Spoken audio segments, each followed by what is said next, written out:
Do not do these things. Here are some do nots. Thou shalt not, do not. Do not give up on the marriage too soon. A lot of people get frustrated or hurt in their frustration and their attempt to save it. They can't save it on their time frame and their way. They just give up and throw it away rather quickly. Saving a marriage is going to take time. It's going to take counseling, understanding. You've got to heal. You got to restore trust, which takes time. You got to heal the heart, which takes time. Don't give up on the marriage too soon. Don't throw in the towel. I always say it this way. If there is in you, to any degree, on any level, still a love for your partner, still a desire, then hang in there if you both have it. If you're 1% in, just give 100% of your 1%. It's not until one person is 100% out that it's over. So don't throw in the towel too soon, all right? Because when you throw in the towel too soon, you may be throwing away the very thing that you want. It's just impatience or a sense of hopelessness has made you feel like it can't be saved, so you just throw it away. Number 2, do not beg, plead, whine, or manipulate a person to stay. Do not beg, plead, whine, or manipulate a person to stay. Number 1, makes you look weak, and you are when you're doing that.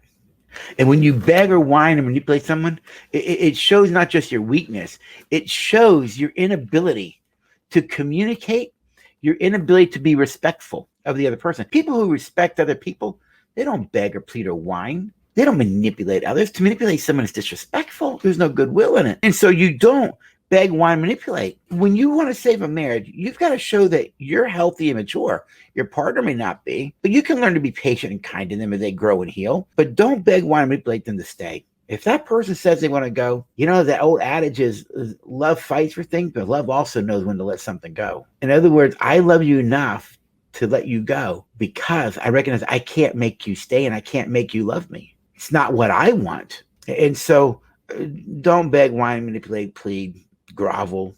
Have your self-respect. Speak your truth. Do it in a loving way. But remember, 2 to make a nuts, 1 to kill it. Number 3, do not do, and this is very important, don't threaten them to stay. Don't threaten them to stay. I have worked over 30 years with people who threaten suicide to manipulate a person to stay. They've threatened, if you do this, I'm going to take everything. You're not going to have the kids. You don't have no money. You threaten everything. You threaten harm. You threaten, I'll tell everybody about your adultery and porn use. You threaten someone to stay? You understand when you threaten someone to stay and they give in to the threat, you've not created a love in them. You create more resentment towards you. To threaten someone, it's a power play. It is about control. There is zero love in it. Now, you may think you're being loving. I get pain pursues pleasure. But if that person chooses to stay because of the threat, you haven't created love in them for you. You've created more disdain in them for you. Now you've created more reason for them to want to leave. They're just afraid to leave because of the threat. Until at some point, they don't care about the threat anymore. And that's usually what I see a lot of times.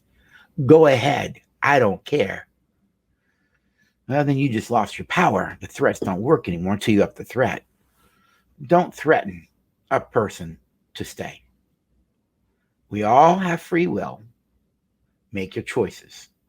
But to threaten someone to stay is a real power play on your part. And the 4th of the do not do things that I want to indicate to you is, and this is very important as well, don't go bring in family members or friends or an aunt or an uncle or your mom or your dad or their mom or their dad or the children. Don't bring other people into this to convince them to stay. Once you start enlarging the circle here to convince them to stay, it's another power play. Now, because you're afraid and you don't have the ability to convince them to stay, you start going and getting other people to do it for you. Again, it's just going to build resentment towards you because they're like, why in the world would you go tell my mom? Why would you tell my dad? Why did you bring the kids to this? Why did you tell? More resentment towards you. I get what you're trying to do, but it will not work. it comes across as control. So when you do these do nots, they're not going to work at all. They're just not. Let's talk about some things you can do. Do these things, all right? Stay committed. Stay committed until you know for sure that they are done and they are out. That old saying, it ain't over till the fat lady sings. All right. When you know for a fact 100% that it is done, there's nothing you can do to save it. You've done all that you can do. And they have made it very clear, I am not ever going to want to be married to you again. I am done. It is over. When a person is 100% sure it's over for them, back away, tell them make your decision. Make your decision. All right. But stay committed until you know you're at that place. All right. Now, secondly, one of the things that you can start doing, which is what I did in my early years of my marriage, I went and started to develop myself emotionally, spiritually, intellectually, physically. I began to develop myself, particularly emotionally and relationally. I began to read books on personal development. I began to challenge my insecurities and fears inside. I began to heal from the things from my past that I'd never healed from before, like my father wound and my anger, resentment towards my stepmother that were buried into my unconscious mind. I went and confronted those things and dealt with those things. I developed myself spiritually so that I could live beyond myself for far greater things. I developed my mind and learned the things that I need to learn. I learned the tools for communicating. I learned the skills and tools for problem solving and emotional regulation. I learned what does it really mean to bond and connect to someone. Relate well, by the way, is the essence of all of that. All right, our Relate Well curve actually is all of that journey, what I've learned. And so one thing you can do is begin to develop yourself. What you can change is you. A lot of people quote the Serenity Prayer, but they don't really think through the power of the Serenity Prayer. The Serenity Prayer, for those that don't know, is God, grant me the serenity, which means peace, to accept the things I cannot change, the courage to change the things that I can, and the wisdom to know the difference. The power of the Serenity Prayer is really about control.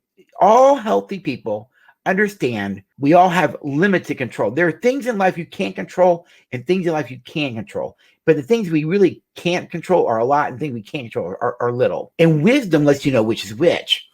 What I can control is what I do, how I come across, how I treat Luella, etc. I can't control what she does, but I can control what I do. And I began to develop myself so I can be a healthy, mature person and no longer react to things, but respond by making good choices. Number 3 of what to do, respect their boundaries, folks. Respect their boundaries. If your marriage is in crisis and you really need some help, further help this area, I recommend the book by Michelle Weiner Davis called Divorce Busting, or go to divorcebusting.com. It's one of the largest visited relationship websites on the internet. It's how to save a marriage by yourself. But one thing Michelle says is, it seems counterintuitive to our brains that we're supposed to keep fighting. But your partner says, leave me alone. Don't talk to me. Don't come to my house if you're separated, let's say. Leave me alone. Well, that seems counterintuitive. Well, if I leave you alone, we can't save it. But what Michelle points out is when they set those kinds of boundaries, respect them. Don't call them. Don't visit them. Because whenever you keep pursuing and disrespect their boundaries, you're only convincing them that they're right about you. You can't even respect not calling me. Why would I want to stay married? And so respect their boundaries. To disrespect their boundaries gives them further justification to want to leave. Number 4 of the do's, live your life from what we call the 4 protectors of an us. The 4 protectors in us are the 4 ways of being that I developed myself to be over time, because that's how I wanted to be is in all aspects of my life.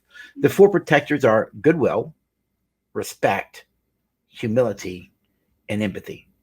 In other words, become the kind of person, develop yourself to be a person of goodwill, a person who's respectful, a person who has empathy and it shows care. And none of that can happen without humility. Learn to live a humble, powerful life, because to live a life of humility creates a very powerful person. People who live in pride are actually weak. That's all lower brain. You see, it's animal brain. Live your life from the 4 protectors. all right, of a relationship, so that in all things, you're treating your partner with goodwill. You're being respectful. You're being caring, and you're being humble. And by the way, when you move to pride, you won't be respectful. You won't be caring, and you won't operate with goodwill. You'll operate with ill will. It's just the way it's going to work.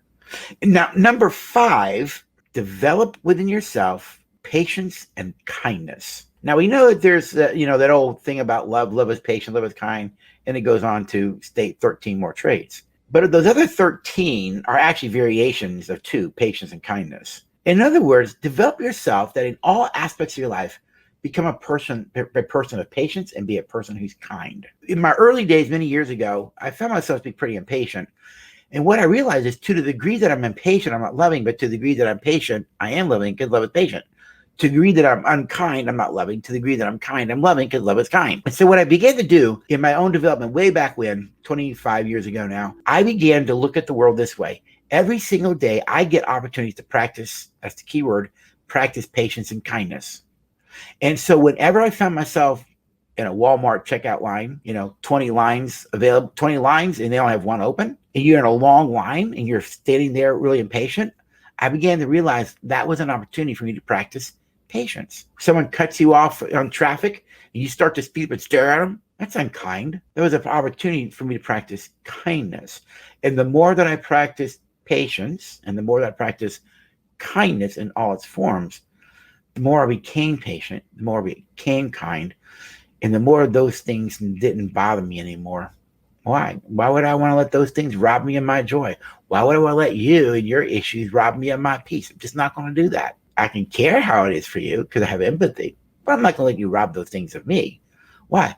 Because I became a person who's patient and kind. It's a very powerful way to live when you live a life of patience and kindness. You're just not letting things, mess with your brain, mess with your heart.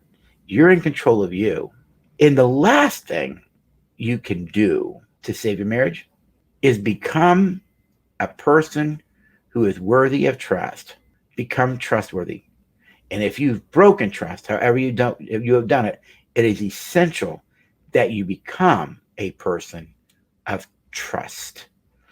One thing I've learned about trust in my journey of studying trust and researching it is this: trustworthy people are never bothered when their trustworthiness is questioned. Why would they be bothered by that? Well, because they're trustworthy. And because trustworthy people are trustworthy, if you question their trustworthiness, they're not bothered by that. They would go, well, why would I send you that? What did I do to send you that message? Hey, they're trustworthy. They're trustworthy, and they're not bothered by it. It's when you question someone's trustworthiness and they're bothered by it, they get defensive. That's the person that probably lacks trust. But you become a person that's trustworthy. That's the greater way of being. You start to live your life as a trustworthy person in all aspects of your life. So we're wrapping up here. We've talked about things you can do, things you don't do. We talked about the reasons why we do it. Pain pursues pleasure, right? It's how the brain works. The problem is all the crazy stuff that you're doing or should not be doing is an attempt to get something positive. But what you don't know is what you're doing isn't going to get what you want. It's going to get you more what you don't want. So we talked about those 4 things you don't do, all right? Don't give up the marriage too soon. Don't beg, whine, plead, manipulate. Don't do it. Don't do it. Don't threaten a person to stay. And don't bring in other people like family, friends to convince a person to stay. Don't let those things destroy a relationship. And now we just finished. We talked about the things that you want to do. Stay committed until that for a fact the person's done. Develop yourself emotionally, spiritually, physically, and intellectually. Respect your partner's boundaries. Live your life from the 4 protectors. And remember, the 4 protectors are goodwill, respect, humility, empathy. It's the core foundation of our Relate Well program.